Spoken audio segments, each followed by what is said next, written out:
اللهم رب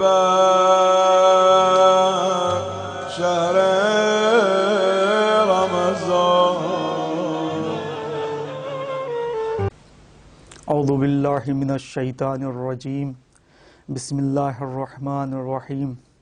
الحمد للہ رب العالمین. نحمدہ نستعینہ نستغفرہ نستہدیہ. رب اشرح لی صدری ویسر لی امری واحلل عقدۃ من لسانی ویفقہوا قولی. والصلاة والسلام علی اشرف الانبیاء والمرسلین سیدنا نبینا حبیب الہ العالمین. والصلاة والسلام علی اہل بیت المعصومین ولا سیما بقیۃ اللہ فی الارضین. ارواحنا لتراب مقدمہ الفدا. ولعنت اللہ علی اعدائہم اجمعین من یومنا ھذا الی قیام یوم الدین. اما بعد فقد قال رسول اللہ صلی اللہ علیہ وآلہ وسلم: اللہم لا تجعلہ آخر العہد من صیامنا ایاہ. ناظرین محترم، آپ کی خدمت میں حاضر ہوا ہوں. بہت ہی اختصار کے ساتھ ایک اہم گفتگو آپ کے سامنے پیش کرنا ہے کہ یہ ماہ مبارک رمضان جو برکتوں کا مہینہ تھا، عظمتوں کا مہینہ تھا، فضیلتوں کا مہینہ تھا، اس کو کس طریقے سے خدا حافظی کی جائے. پیغمبر اکرم خطبہ شعبانیہ میں ارشاد فرماتے ہیں کہ تم لوگ اس ماہ مبارک رمضان کا استقبال کرو. اسی طریقے سے امام سجاد علیہ السلام صحیفہ سجادیہ میں بیان کرتے ہیں کہ کس طریقے سے ماہ مبارک رمضان کو الوداع کیا جائے، خدا حافظی کی جائے. ناظرین محترم، اس ماہ مبارک رمضان کا اتنا اہتمام کیوں کیا جا رہا ہے؟ خدا حافظی کا، الوداعی کا اتنا اہتمام کیوں کیا جا رہا ہے؟ وہ اس لیے ہے کہ اس مہینے میں ہماری تمام عبادتیں مقبول تھیں، ہماری تمام دعائیں مستجاب تھیں. صرف اتنا ہی نہیں، پیغمبر اکرم صلی اللہ علیہ وآلہ وسلم فرماتے ہیں: من تلا فیہ آیۃ من القرآن. اگر کوئی شخص اس ماہ مبارک رمضان میں ایک آیت کی تلاوت کرتا ہے تو خداوند متعال اسے پورے قرآن کا ثواب دیتا ہے. تو یہ ہمارے لیے بہترین موقع ہے کہ یہ جو ایام بچے ہوئے ہیں ان سے استفادہ کیا جائے. ناظرین محترم، جب ہم کسی ائمہ کے قبر مطہر پر مشرف ہوتے ہیں، زیارت کرنے کے لیے جاتے ہیں، تو وہاں سے جب واپس آتے ہیں تو الوداعی زیارت پڑھتے ہیں. یہ الوداعی زیارت کیوں پڑھتے ہیں؟ کیونکہ یہ اولیاء خدا کی قبر مطہر ہے، حجت خدا کی قبر ہے. اسی طریقے سے یہ مہینہ رمضان المبارک کا خدا کا مہینہ ہے، شہر اللہ ہے.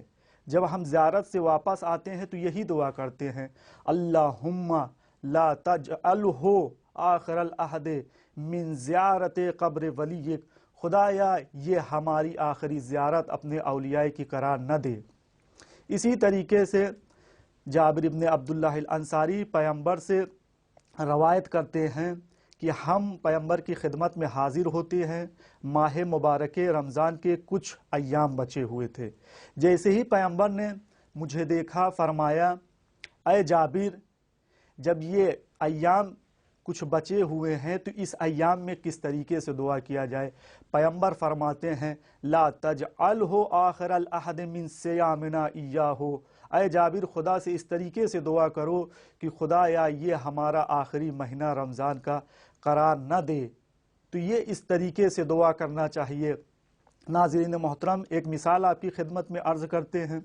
جس طریقے سے آپ کے یہاں کوئی دوست آئے، کوئی مہمان آئے جس سے آپ محبت کرتے ہیں، تو وہ جب آتا ہے تو آپ اس کا کس طریقے سے استقبال کرتے ہیں اور کس طریقے سے الوداعی کرتے ہیں.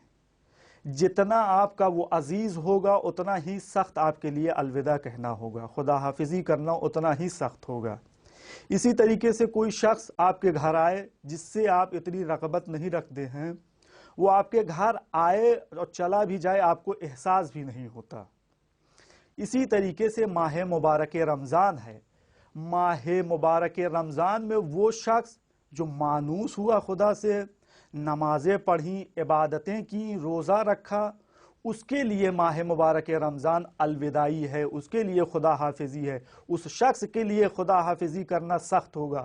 وگرنہ ایک شخص کی زندگی میں ماہ مبارک رمضان آیا اور چلا گیا، اس کی گفتار اور کردار میں کوئی فرق نہیں ہوا، تو اس کے لیے ماہ رمضان آیا اور چلا گیا اسے محسوس بھی نہیں ہوتا۔ تو ناظرین محترم، یقیناً جو جتنا اس ماہ مبارک رمضان سے استفادہ کیا ہوگا اس کے لیے اتنا سخت ہوگا ماہ رمضان کو خدا حافظی کرنا۔ اس چیز کو ہم امام سجاد علیہ السلام کی زندگی میں بخوبی مشاہدہ کرتے ہیں کہ امام سجاد جب آخری مہینہ آتا تھا تو کس طریقے سے الوداع کہتے تھے ماہ مبارک رمضان کو۔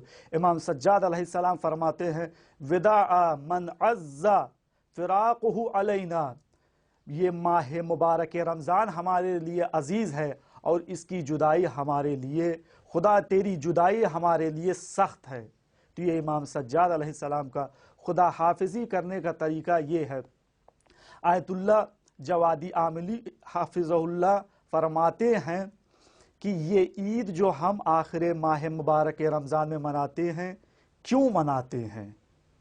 یہ اس لیے مناتے ہیں کیونکہ خداوند عالم ہمیں اس ماہ مبارک رمضان کا ایک مہینے کا انعام دے رہا ہے، اور یہ در واقع ماہ رمضان کی فضیلت کی وجہ سے ہے۔ ماہ رمضان کی وجہ سے یہ عید ہے، نہ کہ ماہ شوال کی وجہ سے ہے۔ یہ ماہ رمضان ہم کو ضیافت اللہ لقاء اللہ کو بتا رہا ہے۔ ناظرین محترم، آخر میں دعا کرتے ہیں کہ خدایا یہ ہمارا آخری مہینہ رمضان کا قرار نہ دے اور ہم کو ان لوگوں میں شمار کر جن پر تم نے اپنی رحمتیں اور برکتیں نازل کی۔ والحمد للہ رب العالمین۔